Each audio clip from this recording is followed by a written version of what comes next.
এই ঝিমমারা রোদের ভিতরে যদি হয় কাঁচা আমের ভর্তা, মা গো মা, মনে হয়ে জিবলে পানি চলে আসছে। আসসালামু আলাইকুম, কাছে বা দূরে যে যেখানে আছো, আশা করি সবাই ভালো আছো। আমাদের গাছে অনেক আম ধরছে মাশাল্লাহ। তো গাছ থেকে আম আমার ভাস্তিরে বললাম যে পাড়ার জন্য, তো আমার ভাস্তি আমগুলো পারলো আর আমি ভিডিও করতেছি।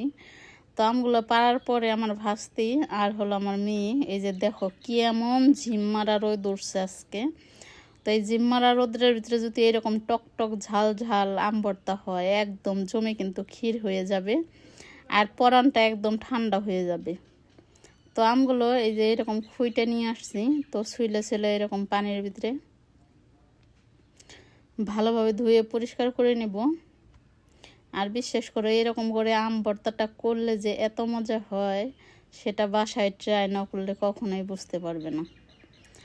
তো আমগুলো ভালোভাবে ছুলে ধুয়ে একটা গ্রেট মেশিন দিয়ে এরকম গ্রেট করে নিচ্ছি। তোমরা চাইলে কিন্তু পাটা পুতা দিয়ে ছেঁচেও নিতে পারো। পাটা পুতা দিয়ে ছেঁচলেও কিন্তু আম ভর্তাটা সেই লাগে। তো এখানে দেখো কতগুলা কাঁচামরিচ আর শুকনো মরিচ পুড়িয়ে নিয়েছি। পোড়ামরিচ আর কাঁচামরিচ মিশিয়ে বিট লবণ দিয়ে যদি ভর্তাটা মাখানো যায়, অস্থির মজা হয়। আর এই শুকনো মরিচের গ্রানটা একাকার হয়ে কী যে মজা হয় ভর্তাটা, সেটা বাসায় যদি তোমরা ট্রাই করো তাহলেই বুঝতে পারবে। আর মাটির চুলার এই যে পুরানো মরিচটার গ্রানটাই অন্যরকম, ভাজলে কিন্তু ওই রকম একটা গ্রান আসবে না। তারপরেও তোমরা মানে কাঠখোলায় ভেজে নিতে পারো।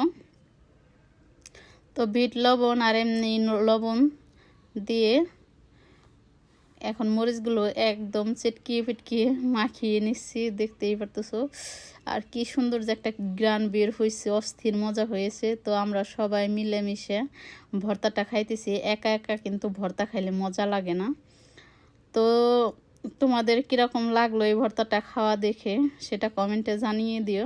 আর তোমরা বাসায় অবশ্যই অবশ্যই ট্রাই করো। যদি ভালো লাগে তাহলে কি করবে, লাইক কমেন্ট শেয়ার সাবস্ক্রাইব করে আমার পাশে থাকো, এতটুকু অনুরোধ রইল।